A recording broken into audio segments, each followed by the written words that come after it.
Okay, so JB Hunt Transport Services Q3 2025 earnings are out, and the market reaction was pretty immediate. Stock jumped over 10% after hours. Yeah, pretty wild. And that reaction is really all about the bottom line, isn't it? Mm. Because revenue was essentially flat year over year, Yeah. Revenue, yeah. but profitability just soared. So we're diving into the sources to see exactly what drove that huge earnings beat, especially the structural changes and what this says looking forward. All right, let's get straight into it then. Starting with those headline numbers that caused the stir. The earnings per share, EPS, came in at $1.76, Right, $1.76. which just crushed the average analyst estimate. I think it was $1.47. Spot on, $1.47. So a really significant beat. It's an 18% jump compared to Q3 last year. 18%. And like you said, that's the surprising part because the top line, the revenue, didn't really move much. Exactly. Total operating revenue was $3.05 billion. Okay, maybe slightly better than the forecast, but it was actually down, less than 1% from the $3.27 billion they did in Q3 2024. So that really sets up this profitability paradox, as you called it. It does. How do you get profits soaring when revenue is just kind of treading water? Right. How do you do that? Well, it seems JB Hunt provided a bit of a playbook here for navigating a softer freight market. It's all about margin, not just volume. While revenues stay flat, their operating income jumped a solid 8% year over year, 8%. Okay. hitting $242.7 million.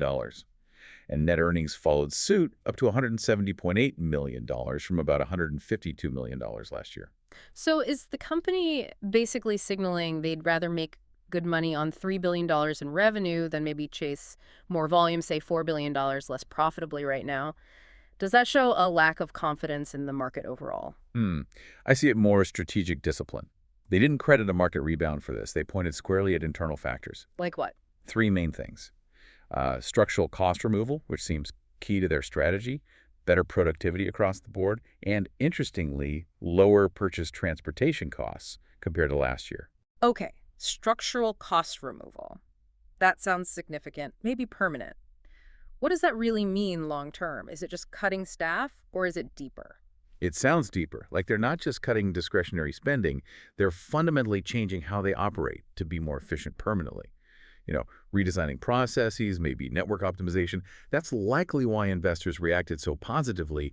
It suggests sustainable improvement, not just a one-off good quarter. And the CEO's comments seem to back that up, right? Shelley Simpson focused on operational excellence, safety, and specifically executing on lowering that cost to serve. Exactly right.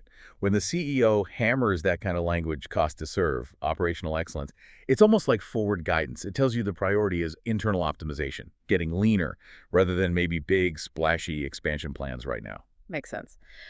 Before we get into the segments, there was a small tax benefit too. There was, yeah. Not huge, but it helps.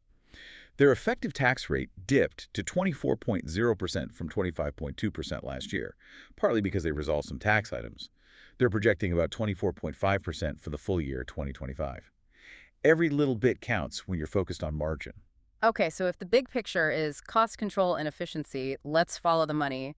Where did it pay off most? I guess we have to start with intermodal, JBI. Oh, absolutely. JBI was the star of the show this quarter. It pulled in $125 million in operating income. That's up a very strong 12% year over year. Wow, 12%. Get this, that single segment generated over half, 52% of the entire company's operating profit. And here's the kicker, right? Their actual volume in intermodal, the number of loads, it decreased by 1%. Exactly. It perfectly illustrates the strategy. They weren't chasing volume, they were focusing on profitable volume and network efficiency. So how did they pull that off? Less volume, more profit. The details are pretty interesting. Their transcontinental loads were down 6%, but Eastern network loads were actually up 6%. They specifically mentioned improving network balance and cutting down on empty container moves. Reducing empty moves. What does that translate to in simple terms? Less wasted miles. Precisely. It means making sure that when a container gets moved, say, west to east, there's already a plan for what it's carrying back east to west. Minimizing those empty, non-revenue generating miles, it's pure operational discipline. Got it. And that discipline was so effective, it offset a 1% dip in revenue per load and still drove that 12% profit jump. That's managing the network effectively. Okay, so intermodal nailed the efficiency strategy. What about dedicated contract services, DCS? That's usually the steady performer. And it was, again, DCS is like the reliable engine room. Operating income there was up 9%, hitting $104.3 million, and that was on revenue growth of just 2%. Still solid growth. Yeah, driven mostly by better productivity. Revenue per truck per geek was up 3%, helped by those contract price escalators they built in. And customer retention is still incredibly strong, around 95%. They lock in that business. So, intermodal driving profit through efficiency, dedicated providing steady, contracted growth. Okay, but it wasn't all smooth sailing, was it? Let's look at Integrated Capacity Solutions, ICS, the brokerage arm. Right. ICS tells a different story, but still one focused on improvement. Revenue there dipped 1%, and volume actually dropped 8%. But the big news was the operating loss. Yeah, they managed to shrink that loss significantly. It went from, what, negative $3.3 million last year? So just negative $0.8 million this quarter. Yeah. So they basically stemmed the bleeding. A huge improvement in margin control, even if it's not quite profitable yet. How'd they manage that turnaround? Purely cost control again. Lower personnel costs, trimming tech spending, and critically lower insurance claims expense this year versus last. And interestingly, even with volume down, the revenue per load increased by 9%. Oh, interesting. So better pricing. Seems like it. Better rates on contracts and spot moves. Suggests they're being more selective about the freight they take, avoiding the really low-margin stuff. Discipline again. Okay, now for the segment that feels like the odd one out. Truckload, JBT. Because here, volume was actually way up, right? Yeah, this one is really telling. Load volume in JBT jumped 14%. Segment gross revenue, excluding fuel, was up 10%. Looks great on the surface. Sounds like things are booming there. But here's the twist. Despite all that activity, and even better trailer utilization turns were up 19%, the operating income actually fell by 9%. Dropped from $8.1 million last year to $7.4 million this year. Wait, volume up 14%, utilization up, but profit down. How's that happen? That sounds like unprofitable growth. It's a classic case of costs outpacing revenue gains in a tough market segment. The main culprits cited were higher insurance claims expense, seeing a pattern here, and increased equipment-related costs. So those rising costs just ate up all the benefit from the extra volume. Pretty much. It really highlights the challenge in the traditional asset-heavy truckload space compared to a more controlled network like intermodal. Just having volume isn't enough if your costs are running away from you.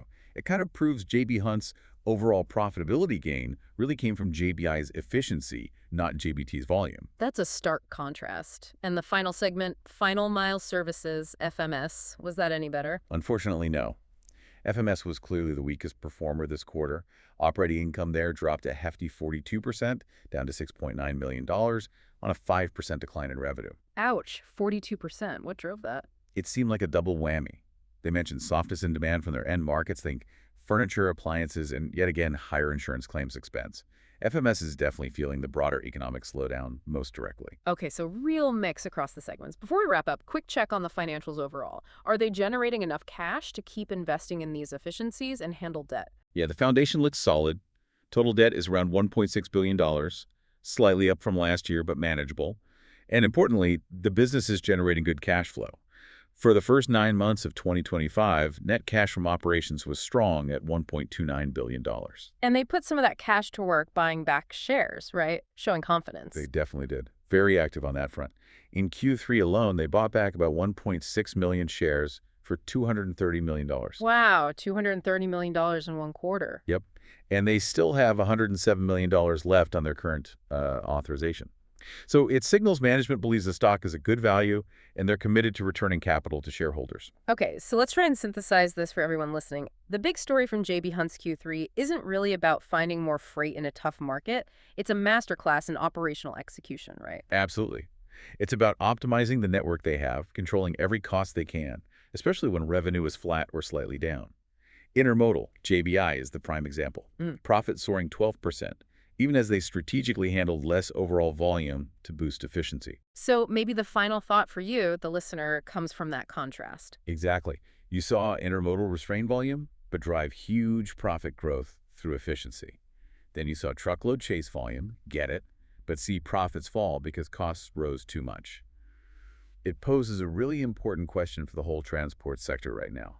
In this climate, what's actually more valuable? Just moving a lot of stuff, or moving stuff with superior structural efficiency? And the market's 10% reaction seems to give a clear answer this quarter. It certainly seems to reward that efficiency story. Margin discipline won the day. A fascinating look under the hood. Thanks for digging into the sources for this deep dive.